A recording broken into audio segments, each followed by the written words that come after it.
Hey, good evening, everybody. Let me get this music stopped here and check our sound. Yeah, we're good.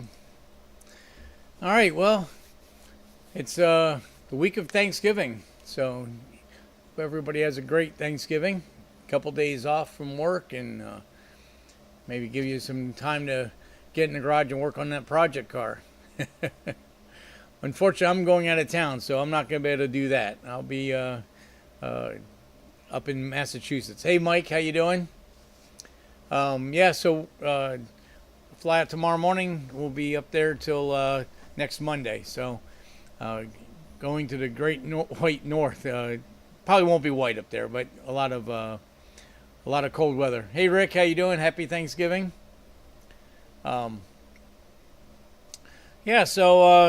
This week got pieces for the transmission for the Cup car. Tore the shifter apart to rebuild it. It needed a lot of work there, but I got some good information from G-Force South, who builds all these G-Force and Tex Racing transmissions. So gave me some inspiration to go ahead and dig into that thing. I've got some updates on the on T-shirts. I received the first dozen. Check them out. I'll be to check them out. Guys will show you guys some pictures of that in a little bit. And if you follow me on YouTube or Facebook or Instagram, you've probably seen that Dave and Kim's Chevelle Malibu ran up and down the road this weekend, and we took it down to the body shop. Hey, Chris, how you doing? Happy Thanksgiving. Yes, that was a big move. We'll have to see how long Bobby down at the body shop takes, but hopefully it won't be long. It really isn't that big of a list of things to do. So that'll be good. And then when I get it back, I just got a couple little things to touch up. And actually, we're probably going to take it to the upholstery shop and then back here again. So, but we'll see how that goes. We've got a bunch of shows coming up in January. So I don't know if we're going to be able to get it to any of those, but we'll definitely try. So so anybody that's in the South Florida area, obviously January 4th, well, not obviously, but on January 4th, Daryl Gwynn Show of Shows is coming back to Sheehan Buick in Lighthouse Point. It's always a great show, a lot of race cars, and it's a real big gathering of retired and people that were drag racing and other forms of racing in the area, and everybody kind of gets there because it's more of a race car show than a car show.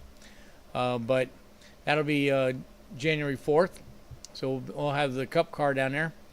And then the following weekend, January 12th, will be the Cool Wheel Show. And that's always the big show of the year in South Florida. It's at Trade Winds Park in, Quiet Waters Park in Deerfield Beach. And that show usually draws 1,000+ cars. So that'll be a really good show. And anybody that wants to come hang with us, I've got Joe Alicio, the guy that runs that car show. I talked to him because they do club parking. So I made up a club, LPC Car Club. So anybody that wants to park in an area with us, if you're doing a pre-registration for the car show, put in that you are a car club member and put LPC Car Club, and give me a heads up 2 weeks before the show. So right around January 1st, let me know you're going to go so I can tell Joe how many spots we need. But it'd be cool. We can all park together. I know Scott's going to take at least 2 cars down. I'll have the Cup car. Chuck will probably take his GTA, and then whatever else we have going around. Transmission, Jonathan will probably bring his Chevelle with the blower on it, small block blown. And I'll talk to Bill. I don't know if he's on tonight, but yeah, anybody that wants to come, hang in a group with us. I mean, obviously it's a big show and everything else, but at least everybody can park together and kind of make it like a common stop and go spot for all of us. So that'll be pretty cool. And hopefully Dave and Kim's Chevelle will be in a spot that we can get it to the show. All right, Chris, cool. I'm trying to get my buddy Rob Manweiler to bring his Camaro. He's not sure if it's going to be in the paint shop or not. Hey, how you doing, Scratch Delight? Texas, all right. So that'll be a fun deal there, and we'll go from we'll see what other big shows are coming up. Those are the two big ones. There was a autocross on Sunday up in Port St. Lucie at St. Lucie Fairgrounds. I was trying to get the Cup car done, but the gas tank fuel cell is not finished yet. So there's another one in a couple weeks, so maybe we can make that event with that car. And I think, if I read the rules correctly, there is a class where we can run the Goodyear slicks. Hey, Ryan, happy Thanksgiving. Ryan sent me some pictures of the square body he's doing, and man, he has got that paint laid down. It looks soaking wet, right out of the paint gun. Excellent job. And he was asking about the colors. I think the colors are awesome. I can't wait to see this thing put back together and everything. It's going to be definitely a top contender at all the big shows. But so I did do some remote tuning this week. Or not remote, I'm sorry. I actually did some went to a couple shops and finished up a couple of cars for them so they could deliver them before the Thanksgiving break. And so I'm going to show you a little bit of that. I actually got pictures this time. Imagine that. So while I'm up in Mass, I'm going to try to get I'm definitely going to do, I think, a Holley startup program video on probably a Terminator and then maybe a Dominator, HP Dominator scenario. We'll see how that goes. I'm supposed to be visiting family, so I don't know how much time I'm going to get, but I definitely want to get caught back up with videos. I've been way behind, but I have been sending out a lot of shorts, at least getting something out there, and been getting a lot of likes and views. So I appreciate everybody checking that out. So this week, one of the things I need to say here before I get too far ahead here, let me switch this picture here. I gotta say happy anniversary to my wife Meryl. Tomorrow is our 7th anniversary. So happy anniversary, babe. Even though we've been together for 30 plus years, but we have been married for 7. So I just wanted to make sure I got that out there. She's an awesome partner. She does everything for me, and I love her to death, and I don't know where I'd be without her. So I just wanted to get that out there. So happy anniversary, babe. So that was I wanted to do that. Thanks, Rick.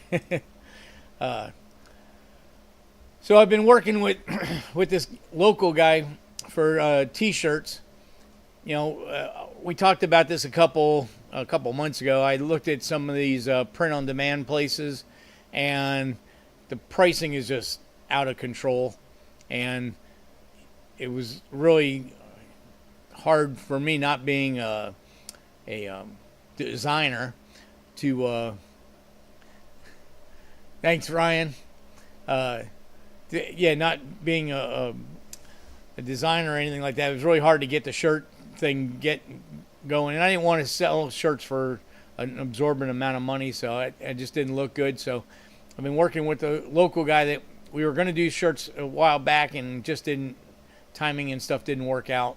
But now he's switched positions at work, or switched jobs, and seems like he might have a little bit more time to do it. So let me switch screens here again. So this was the main logo I'm doing right now for the shirts that we're getting done. These are going to be kind of more like a work shirt or a member's shirt. Here's kind of what it looks like. Get my ugly mug there. So you got the Landis Performance on the chest, and then we got the complete logo on the back. So thanks Chris, these shirts are 100% cotton, and they say they're pre-shrunk.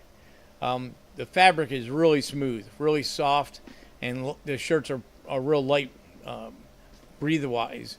So the printers, when it put me on that, usually I'd get t-shirts. I usually use the Gildan brand. That was like always the go-to 10 years ago, 15 years ago. He turned me on to these. These are next level apparel, and so we're going to check it out. I got the one I've actually put on. I'm actually still wearing it right now. We're going to run that through a couple laundry cycles to see exactly how much shrinkage they get, and should be able to get some of these out probably in about a week or so. So I've got a small allotment right now for a test, and then once we get that done, I'll get some more, and then I've got to figure out a store to put them on, and then there, we'll have a couple different colors, and eventually what I want to do is I want to get start putting some of the project cars on the back.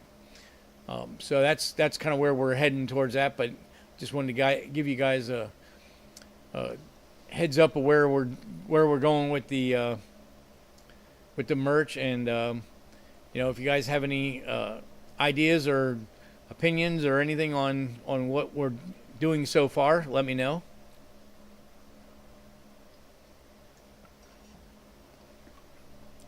So that'll be good.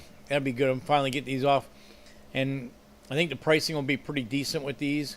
The biggest thing is, from right now, I would say from order time to shipping is probably going to be a week or so, because we'll have to order some shirts and have them printed, and then we'll be able to ship them out. So we're still working on that part of it, but we are getting close.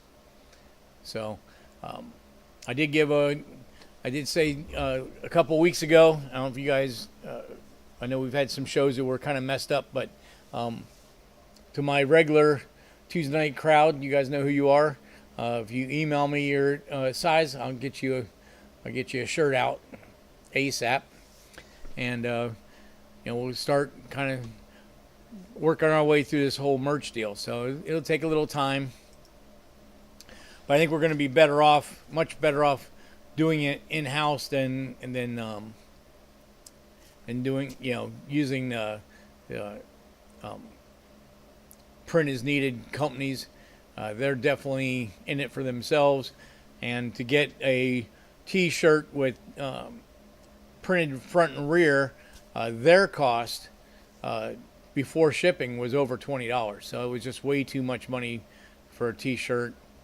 I'm hoping that we can keep these in between the $15 to $20 range. We'll have to see. I got to sit down and figure out all that, best way to ship them and stuff like that. But that's kind of where we're heading with them, and I'll keep you guys abreast on what we got going on. Where I'm going to get it used for a store, and then work with Nick on lead times and stuff like that, and we'll try to get some basic colors. You know, I don't know what, maybe you guys can give me a shout out what color shirts you might think you'd want. I mean, I think black and maybe the ash or the gray are kind of like the two most popular. I myself never really like white because I get stains on them the first time I wear them, and then you really don't want to wear them out no more. The black always works the best. It as like a uniform. I mean, most you guys see it races and stuff like that. Most teams, black is the color that they wear, and that's because it doesn't show the dirt and stuff. So.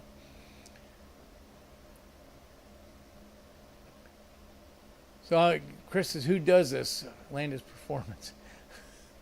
I'm not sure what you meant there, Chris. Yeah, everything's okay. I thought maybe you had the spelling wrong. Ryan says, I'll be wearing mine proudly at SEMA next year. Finally got an inside sponsor. Nice, nice. Bill, hey Bill, how you doing? Happy Thanksgiving. I don't know what time you got in, Bill, but I was telling everybody for Cool Wheels, I listed with Joe Alicio the LPC Car Club. So if you wanted to, if you guys are going to go to that show, which I know you usually do, and you don't want to park out by yourself or anything, you want to park in the club parking area, give me a heads up a couple weeks before the show, and I'll get you on our list, and we're going to all kind of park together so everybody kind of run into each other or met each other in the area. So be pretty cool. We can all just kind of hang out together and stuff. So just want to catch you up on that. But car guys just ruin anything. You're right, Mike. Any shirts except for black, we kill them. I've got so many. I've got a handful of non-black colored shirts that it's just impossible to keep clean. So most of my clothes, if you look at in my dresser, it looks like I'm the man in black because that's pretty much all I ever wear. But so yeah, we'll be getting those shirts going here shortly, and like I said, either put it in the chat or for people that are watching the show after, not live, put it in the comments what colors you guys would think you'd want, because I'm gonna have to pre-order the shirts in blanks, without print, so that that way he can print them as we need and get them, so we can try to get the turnaround pretty good, and eventually we'll start building an inventory. It just seemed crazy to me to try to put in a 200 or 300 shirt order when I'm not really sure what sizes and what colors and what we were doing with logos and all that kind of stuff. So like I said, we're going to start off with these, and then we're going to start working into shirts with different project cars on them. And I've got a bunch of shirts with sayings that I've written. I've made up some different kind of car shirts like that. So we'll start working on some of those and get this merch part going. The cool thing is, if I buy a inventory of shirts unprinted, Nick can print whichever layout we want, which wouldn't take any different time, so it would work pretty good. So that was the shirt update, the swag update. Let's go to let's take a look at what we did. I didn't get a lot of video on the Chevelle. We were really hustling to get it to the paint shop. I needed to get that thing back there so we could get it done. I really wanted it there a couple weeks ago. So here's a picture of the engine bay. You guys have seen some of the pictures in the past, but now I've got the air tubes, filters and air tubes done. Throttle linkage is all done. Car is ready to start and run and drive. So that was the picture of that. And then, of course, you've probably seen these. Oh, that was loaded up in Olnick, getting ready to go to the body shop. A couple people asked me if we drove it. No, we didn't drive it. We put it in Scott's car hauler and ran it down there. I was going to put it in my trailer, but I've got the Cup car in there, and it's got full of tires and rims and all kinds of storage, so it was much easier to use Scott's truck. And of course, we're about ready to start that 8.1 engine build with Allison Trans that's going to go in there. If we finish the brakes, we'll be there. Well, you got a little bit of time there, Bill. Means January 12th, so you got about 6 weeks. Yeah, Ryan, that intake does look cool, doesn't it? And we've been really lucky that nobody has been. Holley's had these in the catalog for quite a while, but I haven't seen many in our area. So it's going to be, pretty a cool deal once we get that all out. And the car's really coming together now. I didn't get a picture of the dash installed, but basically all the electronic part of the car is all connected now. I do have to go back through and do some system testing. The Dakota instrument cluster isn't quite doing what I wanted it to do, and of course it needs tuning. I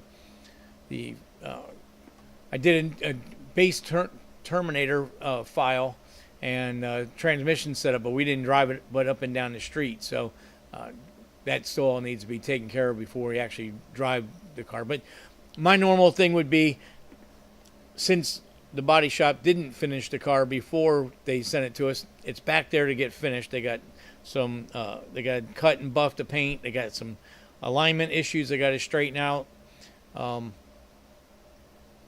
They got window moldings and stuff to get on the car. But once that's all done, we're gonna get then we can get the door panels and stuff on, because the locks and the door handles can all be put back on after it's been cut and buffed. Then I can get, once it gets back from the upholstery shop, then I can do my normal,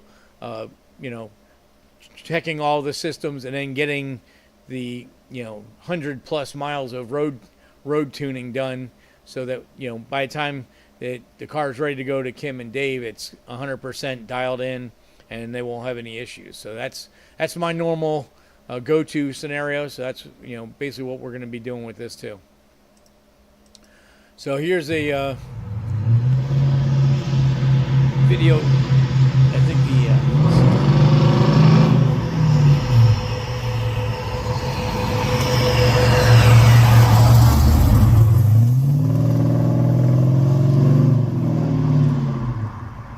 see if that. Hopefully the sound isn't blowing anybody out. So yes, that was so here's the very first run. Dave in the background and my buddy Chuck driving. Dave did find an electric 6-way seat bucket, factory bucket for the car. So we have the seat set in his wife Kim's position. And we set it up with the shifter and everything wherever she wanted everything. So we haven't moved the seat from that position. So Dave unfortunately doesn't fit in the car. So we had to get my buddy Chuck to drive it.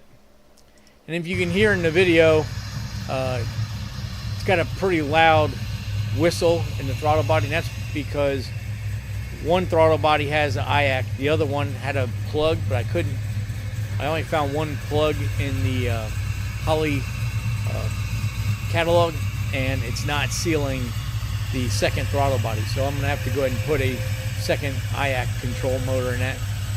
And that'll get rid of that loud hissing noise coming out of it. But they're driving down the road. I did get one person on the shorts that say, "Oh no, the hood's open." It was on the safety latch. The main latch mechanism, I moved around quite a bit, and it just doesn't line up correctly, and the hood needs to be realigned a little bit anyway. So I just decided, you know what, let the body shop take care of all that. It's what they should have done in the first place, but that's neither here nor there. But we've got a basic alignment on it, and all that stuff is all pretty well set up.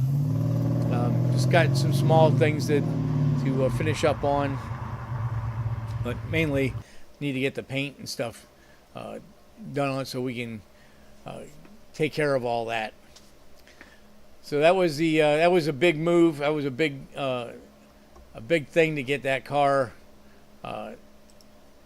back up, and that's the first time that car's moved on its own power.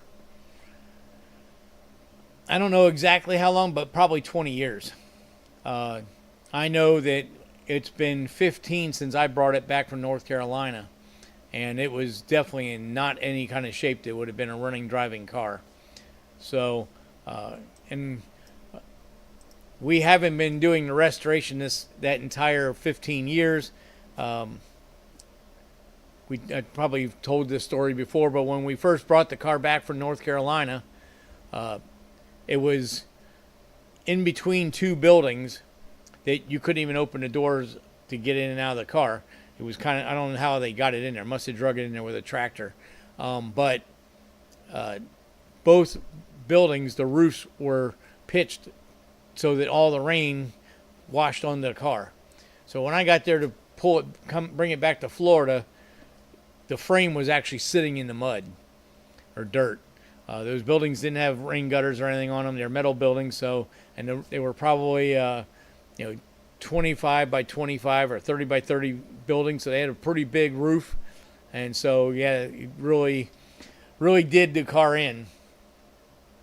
Huge amount of rust around the window frames, and I thought that the floors and stuff were pretty solid, but later on I found when I pulled the carpet up, the floors came with it.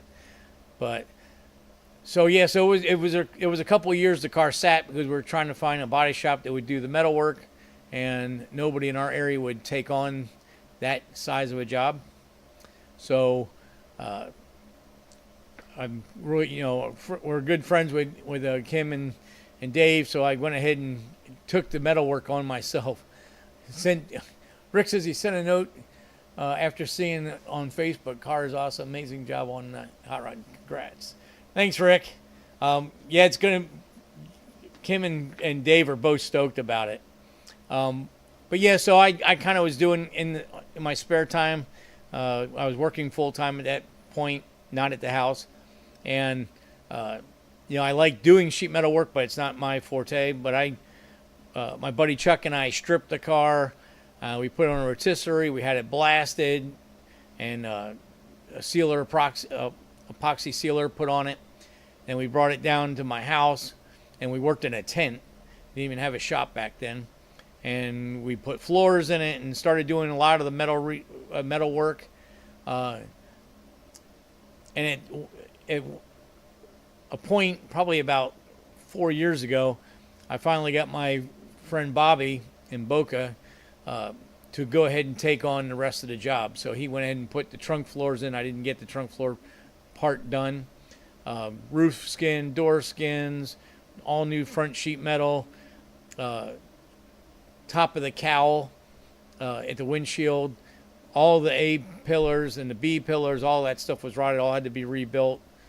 So he did a lot of sheet metal work to the car. And then I brought the car down when it was in primer. We did all the engine-based sheet metal work. I noticed when we were putting bumpers and stuff on, trying to get some stuff fitted, but my original goal was to assemble the car as much as possible and then blow it back out and send it out for paint.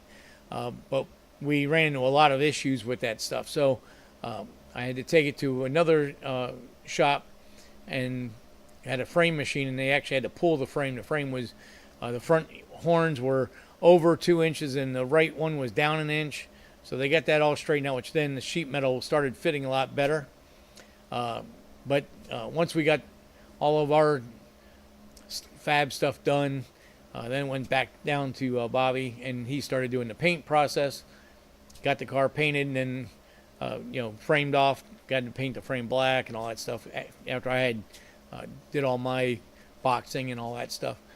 And so then we got it back, and we were kind of working it in on Saturdays when everybody, Chuck and Dave, usually hang out on Saturdays. So we ran all the stainless steel fuel lines, stainless steel brake lines, and just started assembling the car as we went.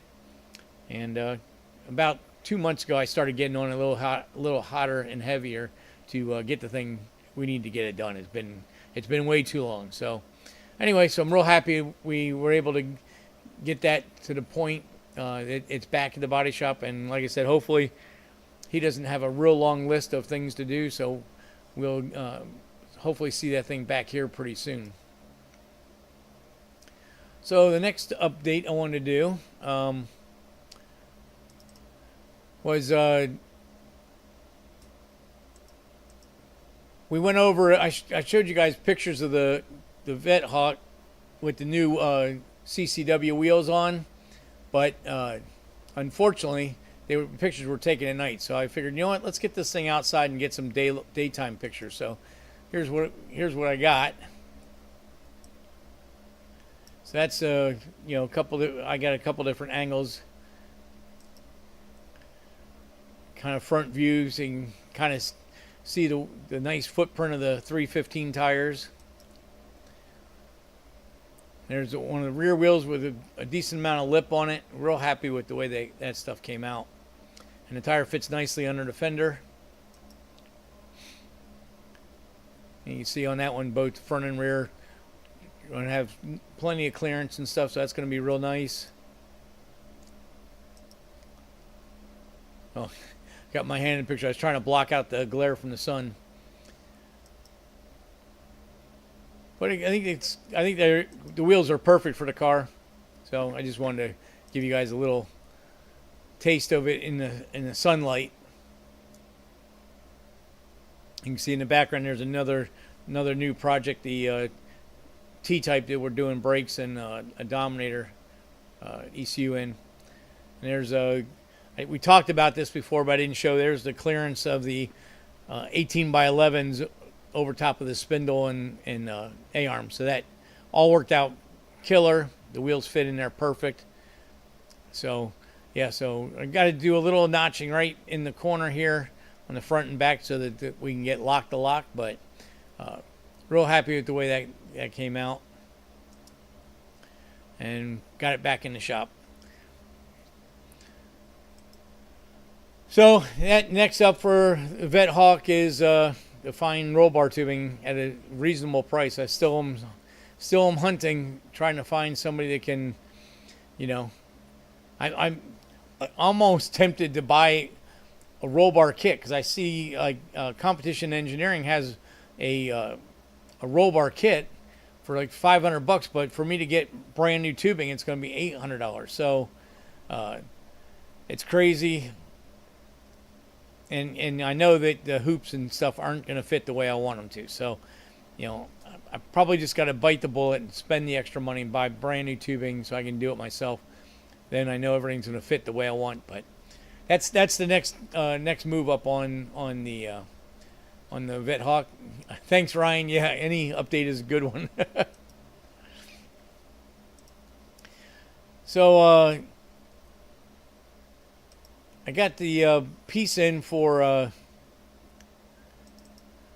from G-Force. I wanted to show you a quick thing there.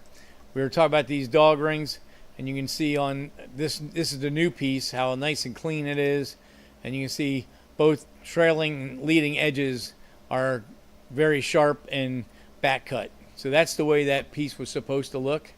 Let me get that one picture where we could see it real good. Here it is.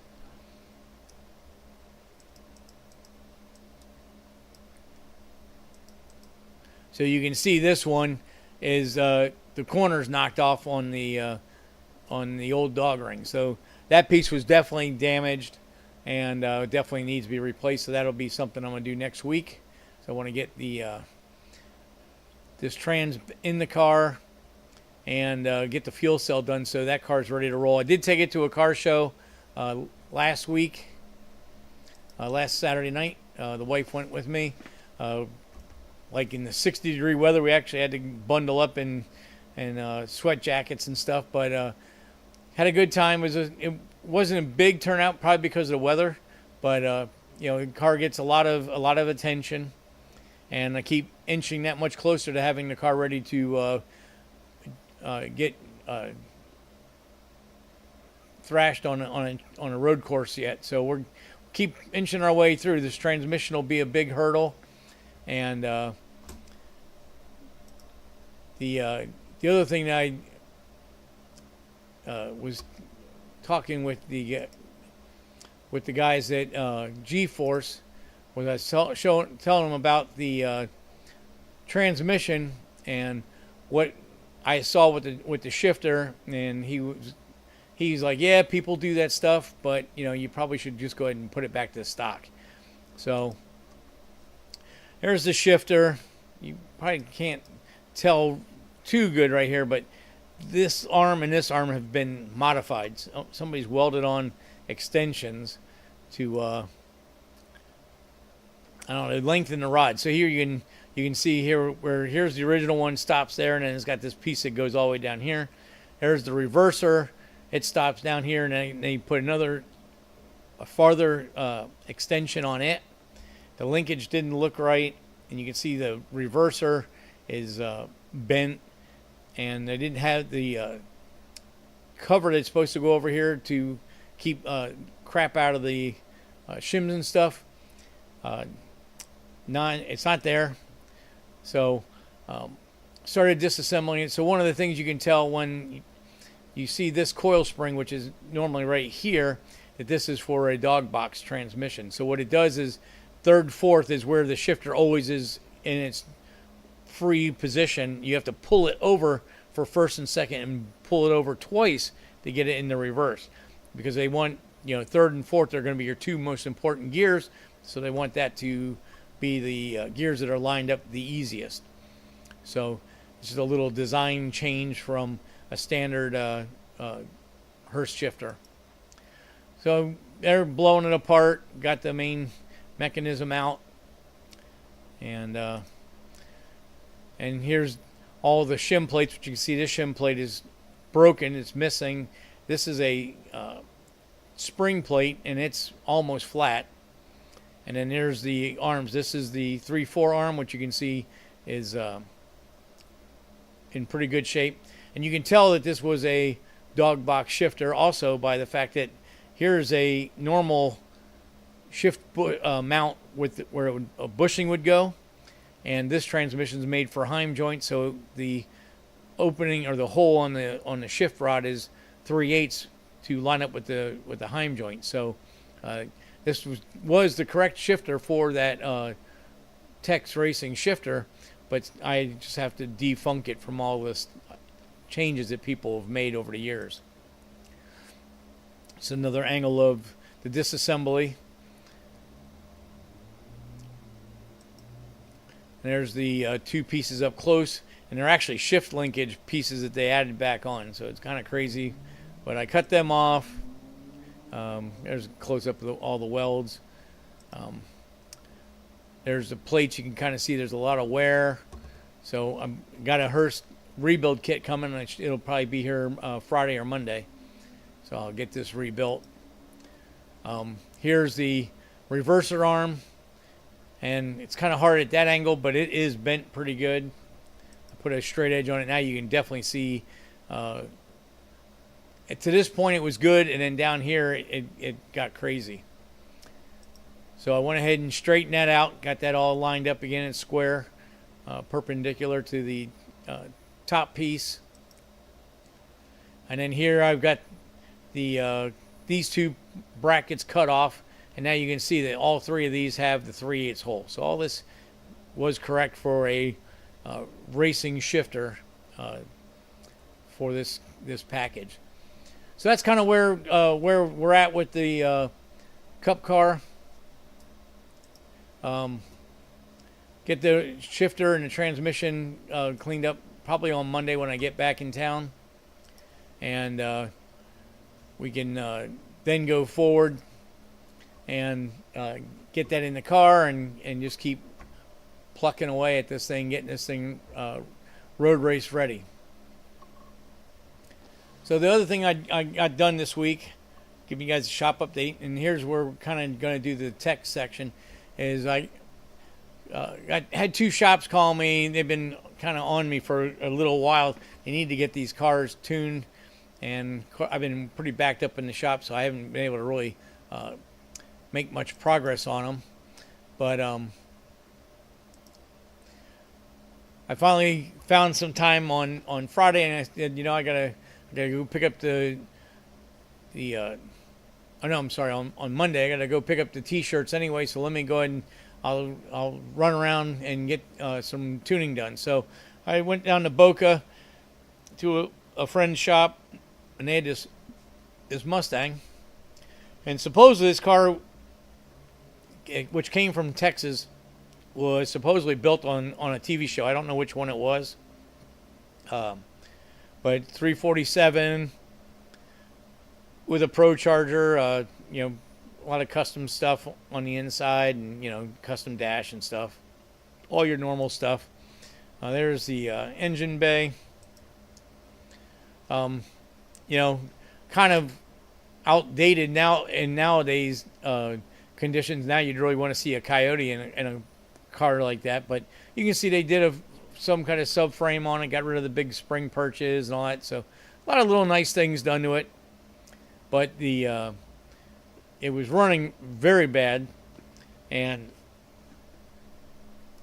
they wanted to deliver the car, and it just was undrivable, surging and hesitation, stalling, killing the spark plugs. So I went in,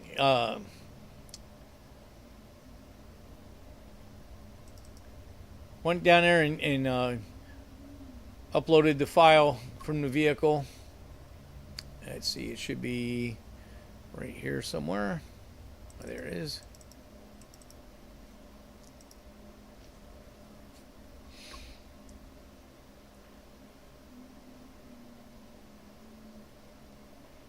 Maxnick pinstriping. I tuned your 91 Fox. Oh, cool. I've tuned a couple cars in my time. I will say that. That didn't work. Let me open up. So I had a problem with that car. It had an odd file in it, a global file, so it didn't want to open up. Still doesn't want to open up.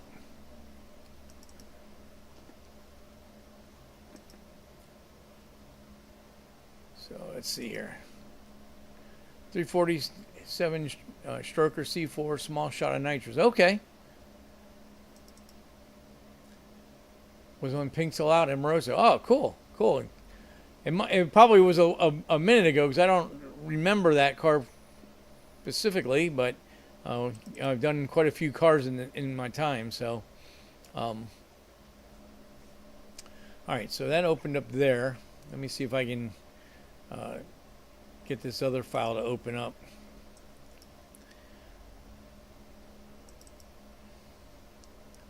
I wanted to.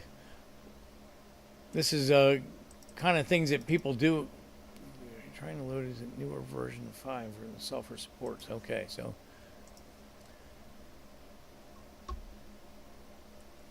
I'm sure I would remember you. Okay, yeah, I kind of do remember. Yeah, you're doing a bunch of pinstriping stuff. Yeah. It's been a minute though. So I was probably in my shop in Boca back in the day.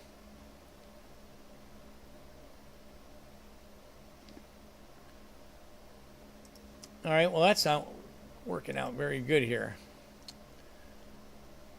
And that's one of the problems I had with the car. So I'm not going to be able to show back to back, but one of the big mistakes I see, red 91. Okay. Yeah, a long time ago. Yeah. I haven't been out of the shop in Boca since, SRC. That's been 2012 was the last year that shop was open.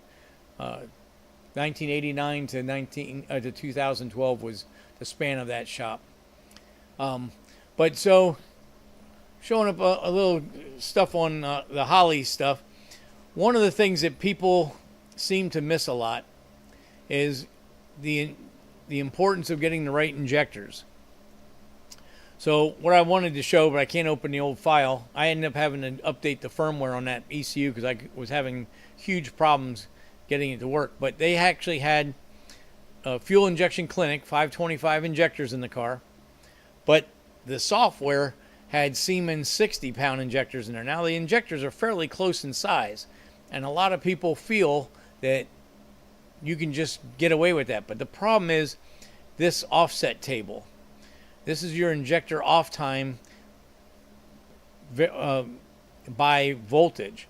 So all fuel injection has this table so that as the car voltage changes, the injector timing will open and close so that the car can stay running until the battery goes kaput. So I mean, typically these cars can run down into the 9-volt area if the alternator was dead, and they may not run terrific, but they will run.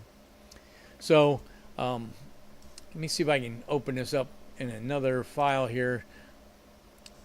Well, I know what I can do. Okay, so let me open this up here.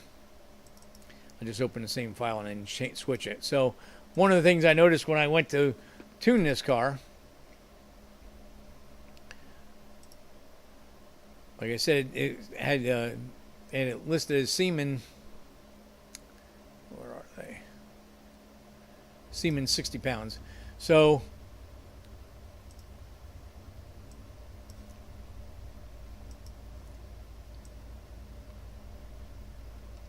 let me see if I can get this over top of each other so it'll make it better, easier to see.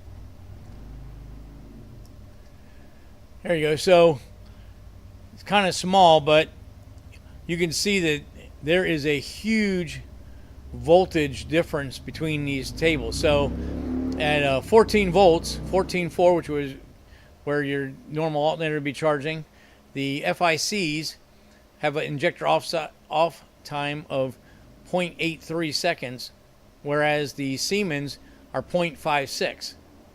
So even though you're tuning the car on the base fuel table, the injector timing is incorrect in the background. So it's just on this particular system, this really needs to have the correct information. So for anybody that wants to get into a Holley system, Terminator, Terminator X, Terminator X Max, HP, Dominator, any of these systems, you need to use injectors that come with the correct offset tables.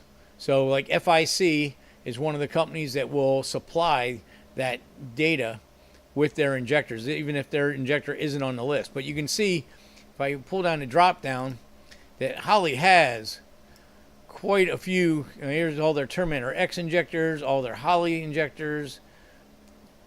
They even have all the old Excel injectors, most of the old Excel injectors. And they've got a list of FICs. They got Moran, billet atomizers, Siemens, Bosch, a lot of GM factories, some of the popular Ford Motorsport, and Mopar. So they give you a lot of that information. So to make it your life a lot easier, you need to make sure that injection data is correct, and you want to use injectors that are in that list or that come with new sheets, and stay away from the China the cheapy Amazon injectors that look like the right injector but they're not, or the ones that an injector company decaps and tries to change the flow rating of the injector, making a smaller injector flow more fuel, because when you decap it, that changes that injector off time. So it just makes it a nightmare for tuning.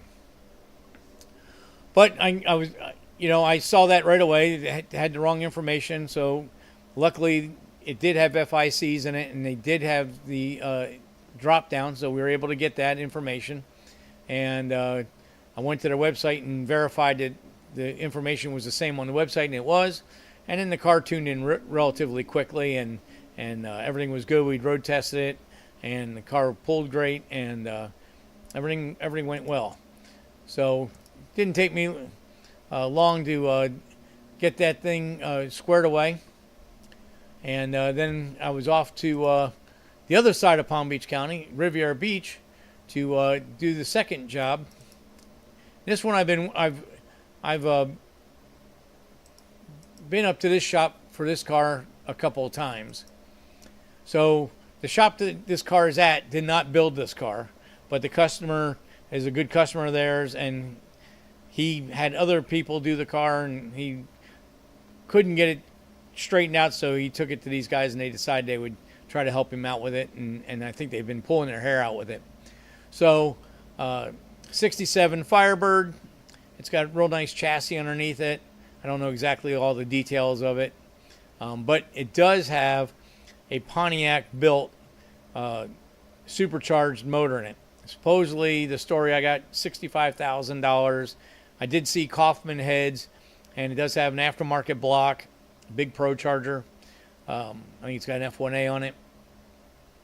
A Victor style intake that's been modified for injection, and a Holley EFI elbow. And I don't know why, but it had a Phytech throttle body on it. But the car has been nothing but problems. The first time I got up there, it is on E85. The car had sat for a couple of years, and the data wasn't working out at all on when I was trying to get the car running properly. It was misfiring really badly. There's another picture of the engine. You can see it's crammed in there with all the stuff it has. You know, got a vacuum pump running externally. The supercharger is reverse rotation below everything. One of the things I don't like is the air intake is right at the bottom. So if you go through a Florida rain puddle, it's not going to be good for this engine. But anyway, so when I went the first time, I got talking to the guys, and I'm like, listen, if this thing's had E85 and had been sitting, you need to get the injectors out, change fuel filters, flush the system, because we've talked about this before.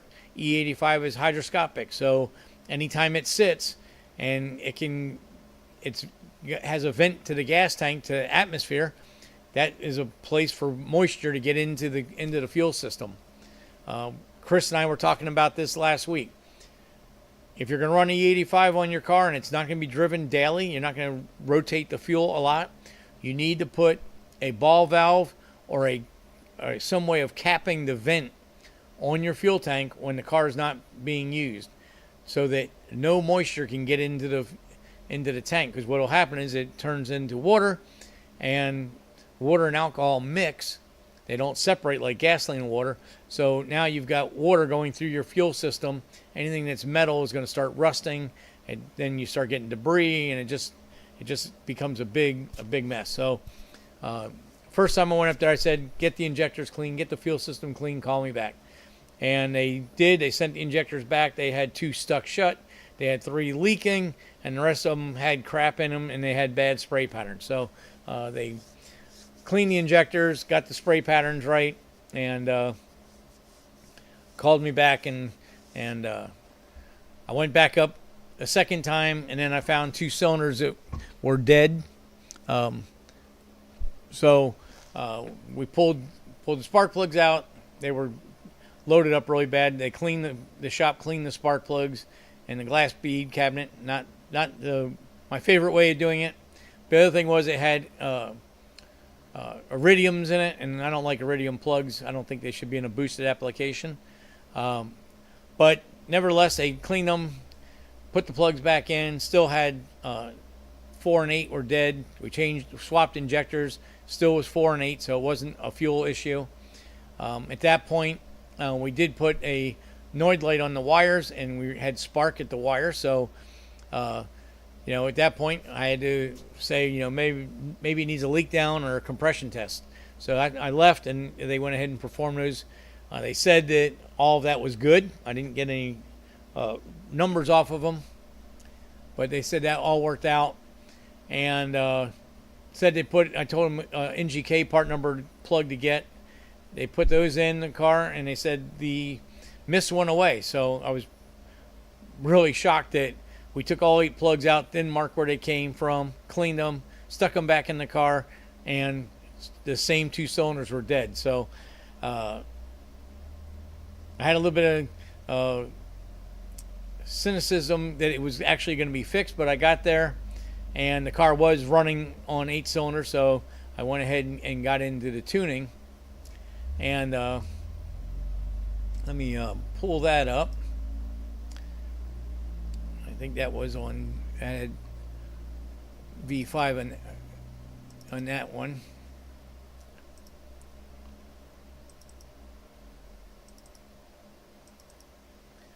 So here's the tuning on this car, and well, let's go back. Let me go to the fuel system, see if the learn table. So if you guys can see, I can't make this any bigger. In this area here where it was idling, it's hard to see it, but in that red section, that is minus 150% fuel, which blew me away. I knew when the injectors were bad, that was probably because we were raining fuel, but we still had this issue.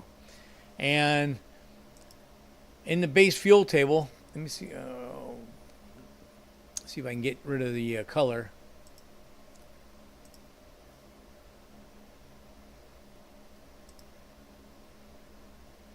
No, cycle comparison.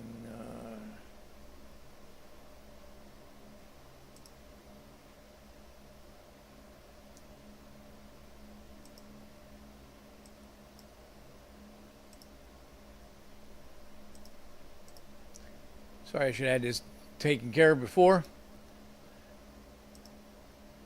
So there, that's a little better. So you can see down here, I had the injectors turned all the way down to 0.7 pounds per hour of fuel, and I couldn't get the car to lean out. So I'm like, all right, we got the engine's running good, so I have to go back through all the tables and see if there's a table that's screwed up in here. And this is what I found. So go back to the now I remember I said this car had an E85 with a flex fuel sensor. So I'm looking at the flex fuel information, and I say, okay, flex fuel multiplier, and it's going 0 to 34%. That's right. Then I went to flex fuel air fuel ratio offset. I'm like, all right, well that looks right. Timing, timing offset looks great. I went back. It's kind of scratching my head. Wait a minute, flex fuel multiplier, but we've got it set up as an offset. So I decided, okay, I need to fix that. So corrected that, and wasn't sure exactly what it was going to do, but I did change it to where it was supposed to be. And here's where we ended up. So you can see here now we're on multiplier, which is what it's supposed to be. It's a multiplying table. The other two are offset tables. So a multiplier multiplies, and I know this because at 85% ethanol, you need to add almost 29% fuel. So you have to, it's a multiplier, not an offset. But the target AFR table is an offset because you're offsetting the reading of the target air fuel table. You're not multiplying it, you're offsetting it.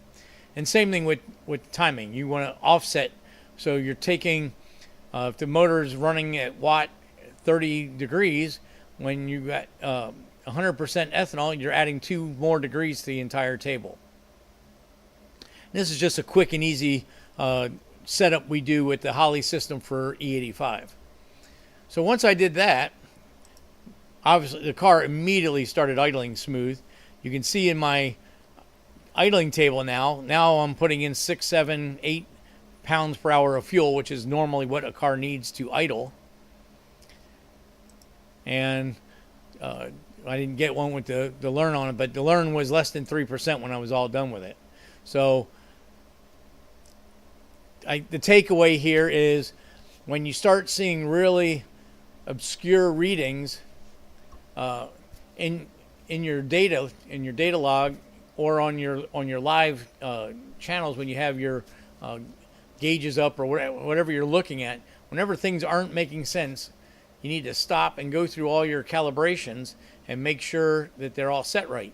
So it's pretty funny that here's two cars at different ends of the county, tuned by different people, and both of them had background scenarios that weren't set up properly, causing the car not to run right. So got both of them done. I'm hoping both cars were able to be delivered. That was both shops' goals, were to get the cars out of there. We took both cars for a pretty good test drive, and both of them ran real well when we were done. I couldn't show you on the Mustang file because I can't get the original file. Was on a weird build 5 program, and for some reason none of my programs will open that up. So that's why I updated to V6. But on the original files on that, the AFR tables were just crazy. They were just blocks. 14 down here, 11.5 up here, 10.2 up there. I mean, just no blending, it was just like rich, richer, way rich. And there was no heads or tails of what they were trying to achieve with that. So got that all straightened out. I had to do a little bit of tuning in the map on drivability, but when we got all done with our second test drive, the entire learn table was within 4% of being correct. So I mean, that's, to me, that's a finished tune. And same with the Pontiac. When I got all this corrected and we were able to make a couple laps in that car, they still have some issues. The cooling fans don't operate correctly, so we were having a lot of issues trying to get any kind of drive time on it. But we were able to get 2 laps around their city block, around their industrial park. And when we got done with that, again, in the drivability range, up to about 5 pounds of boost, we were within, I think we were within 4 or 5% on that car also. So neither car was planning on doing power pulls on it. They both were looking for drivability. So they're set up for that now. For power pulls, we need to get on a dyno and do it correctly. So just some stuff I wanted to show. These Holley systems are very intuitive, but you do have to make sure you fill out all the information correctly when you start. That's a big thing. And that's with any kind of computer program, no matter car tuning or whatever you're doing, 3D design or anything. Junk in, junk out. If it's not, you can't guess at data that you're putting into these programs. You need to do your due diligence and get the proper information. Sensors, you need to, just don't say, oh, I got a 3-bar map sensor, I'll just use this 3-bar map in the drop down. No, you need to make sure you have the right scaling, because all those things, little bits of data that's off here and there, will make it, you're going to run into problems and you're going to be scratching your head. How did I get here? How do I fix it? And you're making big swings at stuff and it's still not fixing it. That's telling you, the data is telling you there's something wrong in the background. There's something wrong in the setup tables that you need to go back and correct in the configuration section. So just kind of wanted to show you guys about that. That was really big things with that. And luckily, within an hour and a half, I was able to get both of those cars, each hour and a half, running pretty darn good. So that was good. Got that done. See how that goes. I got a couple more project cars with. I also did a sniper last week. A young guy got a C4 Corvette. I didn't get pictures of it, and there really wasn't nothing to write home about. So it was a 84 C4, which had the original Crossfire fuel injection in it, and an uncle or somebody had the car before him, and they threw that in the garbage. And then they put a crate motor in it with a carburetor. And then I guess they were trying to put a sniper on it, and they couldn't make it work. They put a carburetor back on it. Now this young guy's got the car. He wants to make a nice driver out of it, and he's like, "Hey, I really would rather have fuel injection than a carburetor." So he put the sniper back on, and they brought it up to me, and I got it running for him. And it was just, again, just a couple things that they didn't have right, Yeah, you're right, Mike. Anything's better than Crossfire. Although, I'd be really interested to see a Crossfire with a Holley running it, how that would work out. But I digress. But yeah, so on the sniper, they had, instead of having it was fuel only, but they had like Scotch locks tying wires together, and they had, instead of powering the sniper off of the coil from the HEI, which is where you would normally want to get it, they had the wire going into a fuse box, and it was just a mess. And so I corrected a couple of things on the wiring, and cranked it up, and it lit off, but didn't run real well. So we put a timing light on it. And here's a common thing, you guys that work on GM cars, but it can happen to any car. You've got a crate engine that's unknown year. You got a balancer that we don't know if it came with the crate motor or did it come with the original motor in the Corvette. Small block Chevrolet Gen 1s, with a lot of the Fords and stuff, there could be 2 or 3 different timing positions depending on what the vehicle engine and or dampener originally came off of. Like a lot of vans on the older early TBI years of the small block Chevy, they actually had a pointer and a TDC line underneath the engine, so you could crawl underneath the truck and hit it with a timing light, because where the engine was placed, you could never see it in the normal position. So, if you use that balancer on a different engine, it's not going to line up. You're going to have problems. And then your later model engines, especially any of your center bolt down valve cover engines, GM moved the timing pointer to straight up in the behind the water pump. Well, now this Corvette had a short water pump on it, so obviously if that was where the timing was supposed to be, you wouldn't be able to see it anyway. The water pump's blocking it. And they did have the original timing tab at 2 o'clock on the front of the engine, where they normally would be on a small block. So I put a timing light on it, and I'm all over with the advancer, and I can't find any line. So I know from doing this stuff right away, stop, the balancer is probably not the right balancer, or it's spun on the rubber mount, which is another common problem. So stop and regroup. So pull number 1 plug out, drop a pointer in there, a long pick, rotate the engine by hand, find the closest I can to TDC. It may be off 2 or 3 degrees, but it's a whole lot better than can't even time the motor. Put a stripe on the balancer, and lo and behold, I start the engine, and the timing was in left field. Grabbed a handful of rotation, the car came alive, set the timing at like 16 base, and the thing purred like a kitten. So again, even though the Wizard tune was a decent tune, because of the installation, they had a lot of problems. And prime example of people getting on the internet saying how the sniper's junk and all this other stuff. If you don't do your due diligence, you're not going to get the thing to run right. So, and that's one thing that with all fuel injection, doesn't matter whose it is, it's not going to fix something wrong with the engine. If you have something wrong with your engine, you can't set your timing because the balancer's not marked right, or you got low compression, or you got misfires, or you got bad ignition system. Fuel injection's not going to fix that. So you can't make it run right with a carburetor. It's not going to run right with fuel injection. So just keep that in mind.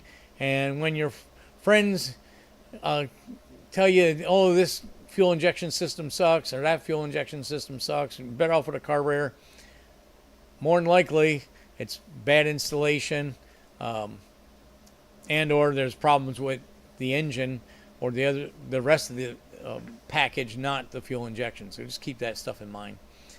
But so I think that's our tech section for tonight. I do my one Holley EFI troubleshooting video that I made a couple years ago. That thing, it just hit 25,000 views. So I'm gonna really try hard to go ahead and get 2 more starting at the beginning.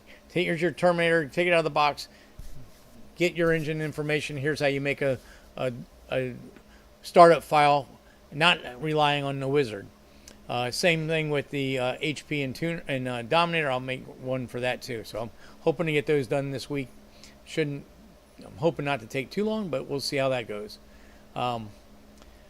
Next week, I hope to by show, I hope to have the transmission fixed. So I'll get you some pictures of the dog box tore apart and put it back together. And I'm making all those pictures to get a video on rebuilding the shifter and rebuilding the transmission. But I can show you guys the ins and outs stuff real quick. You guys get first dibs on all that. Mike says it blows my mind how many people will not pick up a timing light and shoot the balancer. I don't know if they're lazy or they don't know better. You're right, Mike. And I kind of think a lot of it is they don't know better. I cannot tell you how many guys, and I'm talking all the way back into the SRC days, where I was getting these young apprentice mechanics in the shop, and even some of them would come from like ATI and other technical schools, and they never used a timing light. Didn't even know how it worked or why you would want to use it, because they came up in the age of ECU and crank triggers and all that stuff where it's all fixed and you can't really adjust anything. So pretty crazy. But yeah, it's an invaluable tool. Really works well. So I guess I'm gonna end the show tonight with that. I hope everybody has a great Thanksgiving with family and friends. Enjoy your Thursday off, and if you get any more time off than that, congrats, that's great. Always love this time of year. Mike says, I see the younger guys just don't know because modern cars don't have adjustable time. Correct. That's the thing. They don't even know why would you want to use it, because you can't adjust anything anyway. But Mike, you remember, and your truck has it, the Vortec Gen 1s. They had a crank trigger, but they still had a distributor in there. If you put the distributor in wrong, you could get the phase out of whack, and it would definitely have some crazy running. So, yeah, Rick, safe travel. Yeah, thanks, man.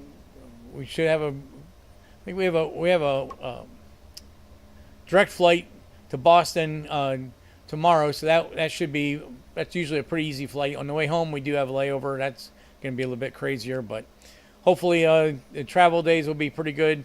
We're missing the bad weather. They're having bad weather up there in Boston today. Okay, yours is the TBI, yeah.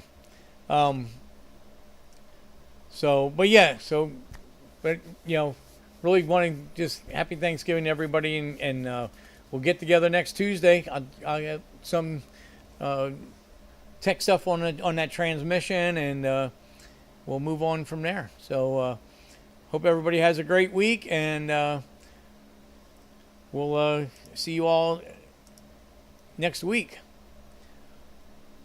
Have a good one. See ya.